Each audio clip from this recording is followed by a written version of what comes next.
Cool. Are you ready? I will be in a second. Oh my god. They move still. Okay. Right. Good morning, everyone, and welcome to another episode of 0 to 60. Yeah, welcome. What are we in, Dave? Today we are reviewing a special car to me. It is the E63 BMW M6. So, yeah, this is a 2005 model. These things, when they were new, were over 300,000 Aussie dollars. I think this one was 320. That is the price of a house in Australia. 20. So, buy a house or buy a BMW coupe. And people bought the coupes. What was going on? That's ballers for you, isn't it? It is pretty impressive. What makes this engine special? What is it? Well, it's the S85, so it is the exact same engine that's shared with the E60 M5, which a lot of people love. It's over 500 horsepower, over 500 newton meters of torque, and my absolute favourite thing, an 8,250 RPM redline.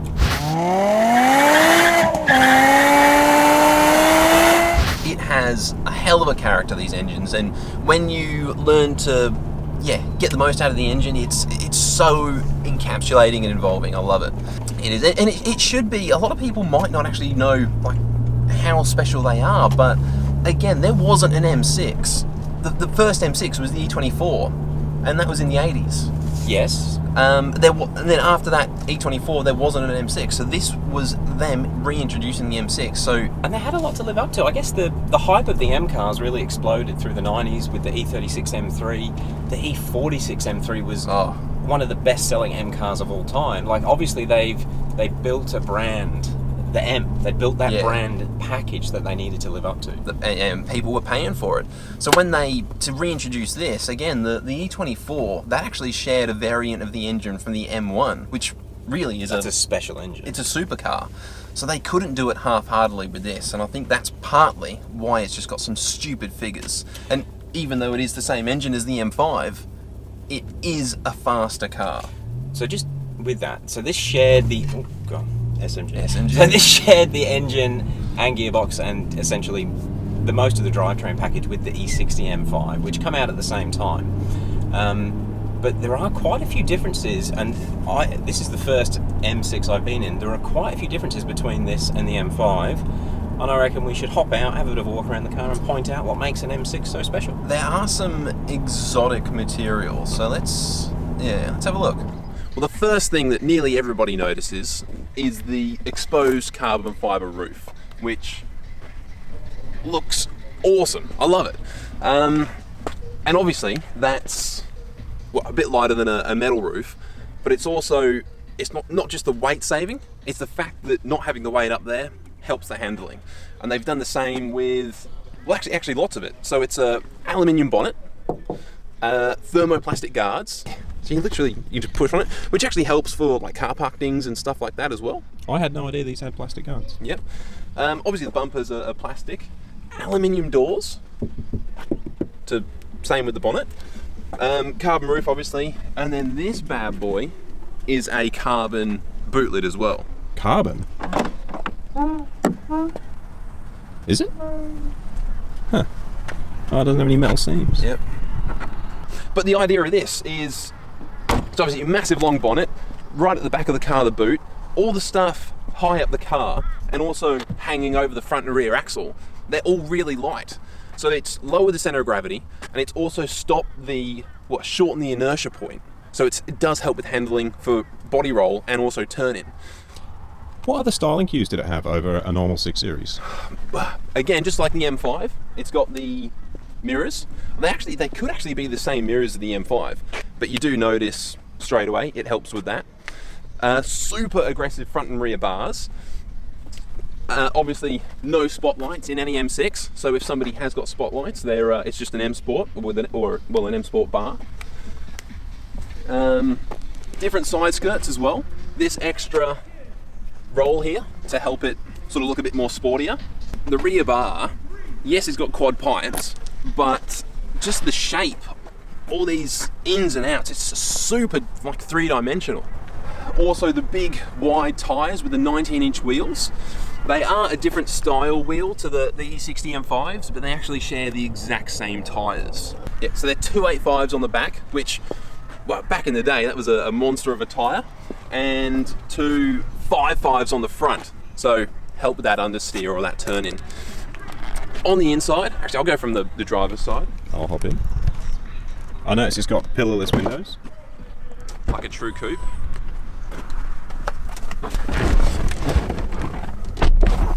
A big thing about these 6 Series, or particularly the M6s, is how much of it feels like you're in a cockpit. The dashboard is quite high, steering wheel's quite high. The door card, it's super 3-dimensional as well, so it sort of comes out and hugs you. And then if you really want to add to that, they've made this center console lid adjustable. So you can lift it up there, or raise it fully up. And although it doesn't look much, when you're in that position, like I'm not a short guy, I'm over 6 foot, but it feels like you're completely wrapped. Again, adds to the whole environment. It's also got the beautiful Alcantara roof, which again, because it's quite a cockpity feeling, you do actually have it in your peripherals, like quite a lot, so it's nice to have. All of the touch points are, well, either leather wrapped or just a really solid material, like a metal door pull. Yeah, the gauges, the clusters, they light up in the M colors with the red needles. Again, just adds to the extra sporty feeling. The one bone I do have to pick with BMW for this car, which maybe they just forgot or something, I don't know, is the cup holder. It's just a plastic cup holder bolted to the side of the center console. It's very afterthoughty, isn't it? Very. They must have forgotten. Especially, like when this car came out, the other BMWs already had the cup holders hidden in the dash. So, unless this is already completely full or something, you'd think they could hide one in there. But nope, they've just glued it to the side. It's a bit weird, but while we're in here, I'll pop the bonnet, and you've got to see this. So, aluminium bonnet, so even though it's massive, it's just nice and light. But that's the masterpiece, the S85 V10. Well, it's completely alloy, so it's not too heavy, even though it's a V10. Underneath these covers are trumpets going to 10 individual throttle bodies, which is awesome. It's got 3 oil scavenge pumps, and although it's got over an 8,000 RPM redline, it is quite a torquey motor. It's a double Vanos, so on the intake and exhaust. Yeah, you can, particularly if you press the power button, so you are getting the whole 507 horsepower.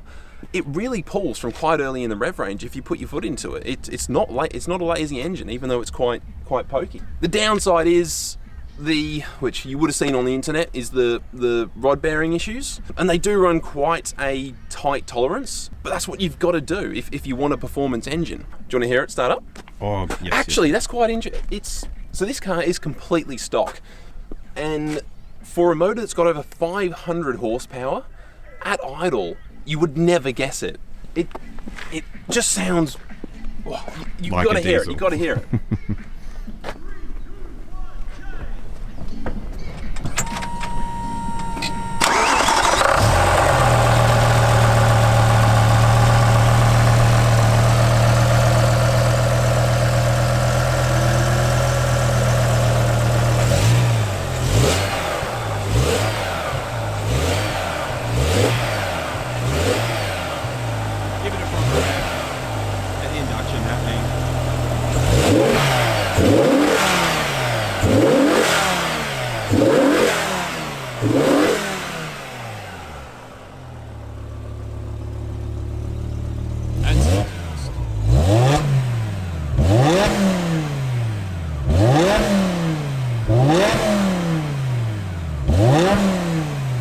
It does sound good. That's still only halfway through the rev range.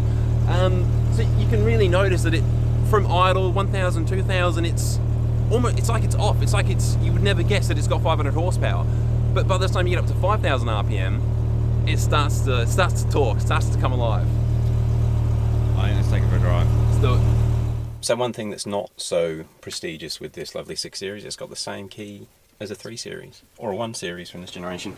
Unlike RM5, it is a fob key, is that what they call them? There's no actual blade that sticks out, but it does locate into the steering column, and then you've got push button start. And she rattles into life. I'm really looking forward to having a proper drive in this. So you're going to start off in auto mode? So we're going to start in auto. Some of this come from the M5. I never drive it in the slowest laziest gearbox setting, I always go to the second notch. And that makes it start off in first, and it just makes the shifts slightly more manageable, in my opinion. You can predict them easily. Yeah, it's not race mode by any means, it's just less lazy. Unfortunately, we're going to get a bit of rain. Hopefully it doesn't mess with the microphone too much. But actually, that's probably worth noting. The noise level in this car is incredibly low. Yeah, I'd say road noise, NVH, whatever people call it these days, is less than the 5 Series. It's definitely a Grand Tourer, which I guess is the market they were heading for. It's to compete with the Ferrari 612s of the day, the big engined, front engine, Autobahn bruisers, and that's what they are. They really are a brute vehicle. Driving it just around this lovely industrial estate, it's very tame, quiet, comfortable. It does feel stiff. I reckon it's a stiffer ride than the E60 M5. Okay. The gearbox isn't being too bad either, is it? I'd already forgotten about it. Yeah, there you go. Once you get familiar with the gearbox, it's not as bad as everyone says. Definitely not. These are getting at the price point where enthusiasts that aren't millionaires can afford them, and they really are. They are a dailyable car. I don't know if I would want to daily it. It's just a bit special, but you could definitely daily drive this. It's definitely comfortable, quieted enough. You're not driving a race car, and it's practical. It's huge in here. Well, it's much bigger than my 3 Series coupe. The boot's bigger, and those rear seats, it's not just a shelf. I'm sure if I move the front seat a little bit forwards a little bit, somebody could actually get in the back. An adult could get in the back. I think we should cut to David fitting in the back seat.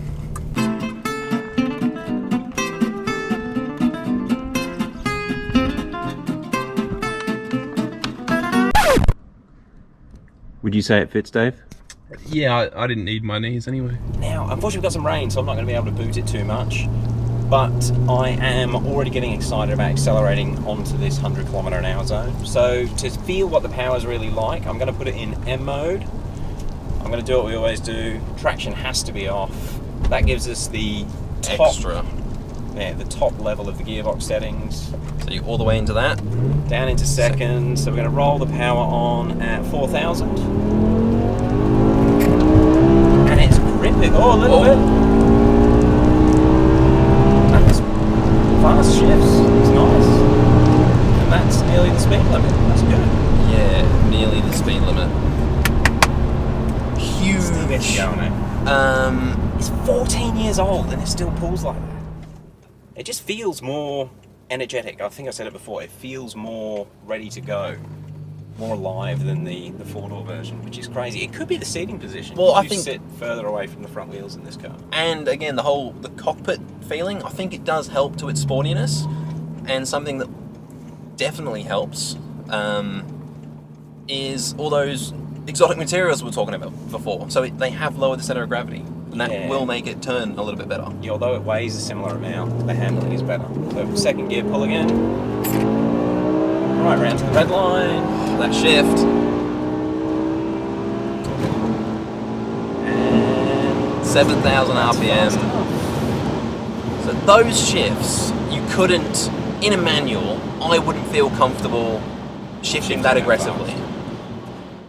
The owner of this vehicle has had no, touch all the wood you can, I hope it keeps going for him, he has had no mechanical problems with this. It's on the original clutch, the original throttle bodies. It's crazy. Whenever it needs to be serviced, he takes it to BMW and gets it serviced. Yes, and he has been doing yearly services that he said are around the 500 to 800, depending on what they've done during the service. That said, in Australia, an oil change on these is $500. The oil is $500.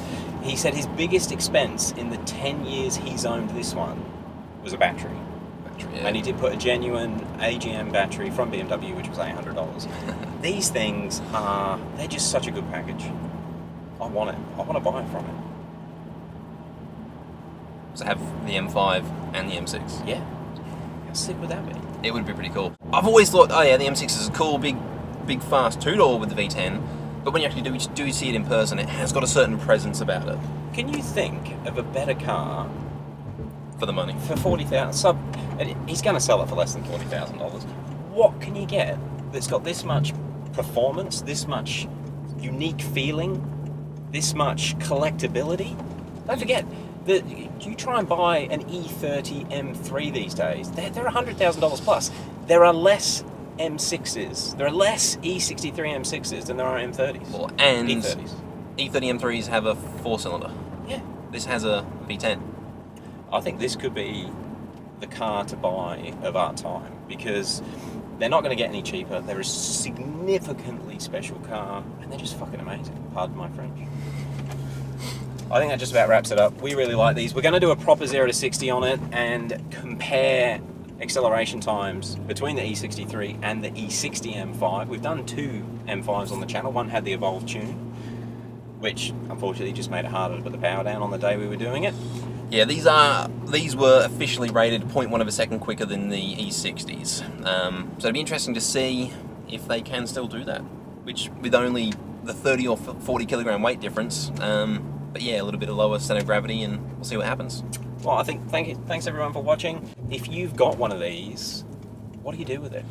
So many people on the internet have the M5s. It's very rare to find information on the M6s. Are you still dailying it? Do you still love it? Have you had problems? Yeah, let me know below. The problems. Have you had a similar experience to this gentleman, or is it just like all the YouTube stars say, and they're just a colossal bag of issues? Unreliability.